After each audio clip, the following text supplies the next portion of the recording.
जय हिंद दोस्तों। Welcome to AP academy.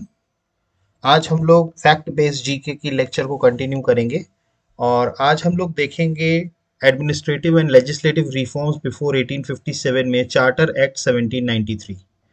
देखिए, लास्ट टू क्लासेस में हम लोगों ने रेगुलेटिंग एक्ट 1773 देखा था और पिट्स इंडिया एक्ट 1784।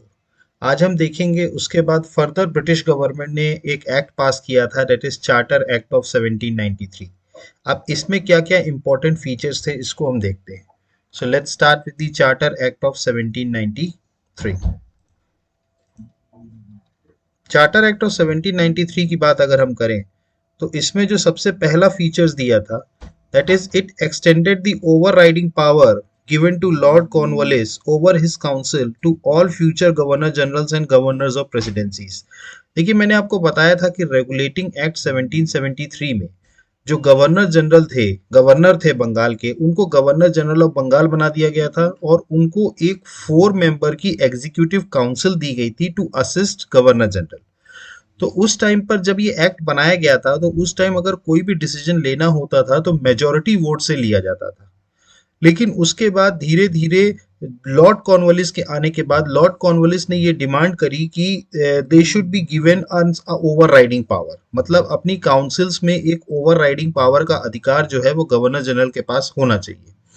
तो उनका जो ओवर राइडिंग पावर था उसको एक्सटेंड किया गया और लॉर्ड कॉर्नवालिस को जो ओवर राइडिंग पावर दी गई थी उसी को इस एक्ट में भी एक्सटेंड कर दिया for the further governor generals over their councils. मतलब इसके बाद जो गवर्नर जनरल्स जो भी आएंगे उन सभी को फ्यूचर के गवर्नर जनरल्स को ओवर राइडिंग पावर होगी on certain issues about their council.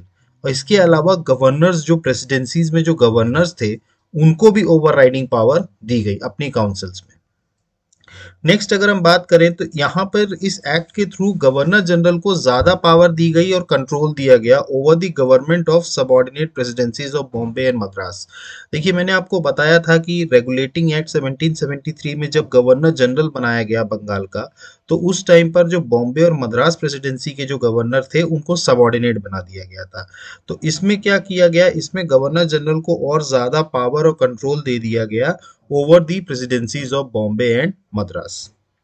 Next अगर हम बात करें तो जो ट्रेड मोनोपोली कंपनी की थी, देखिए ईस्ट इंडिया कंपनी की जो ट्रेड मोनोपोली थी इंडिया में, उसको और 20 साल के लिए एक्सटेंड कर दिया गया इस एक्ट के थ्रू।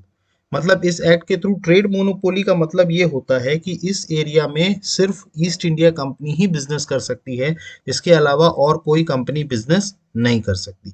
तो इसीलिए उनकी ट्रेड मोनोपोली को 20 साल के लिए और ज्यादा एक्सटेंड कर दिया गया। क्लियर।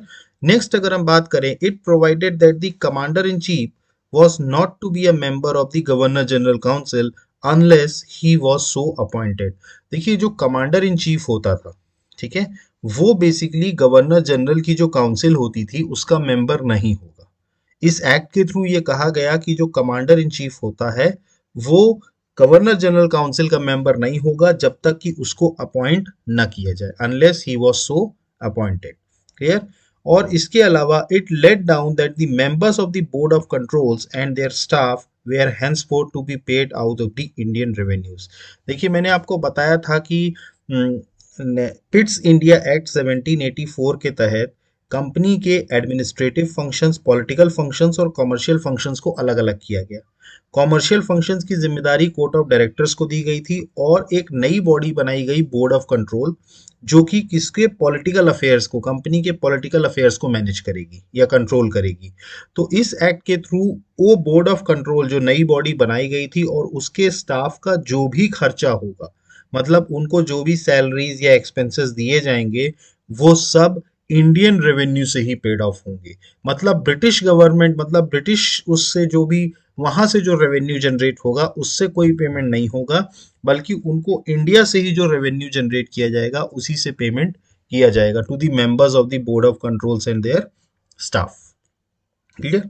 तो ये था हमारा charter act of 1793 and I hope कि आपको सारे पॉइंट समझ में आए होंगे। इसमें आपको जो सबसे इम्पोर्टेंट पॉइंट है जो याद रखने की ज़रूरत है कि जो ट्रेड मोनोपोली थी कंपनी की वो 20 साल के लिए और ज़्यादा बढ़ा दी गई थी इस एक्ट के थ्रू।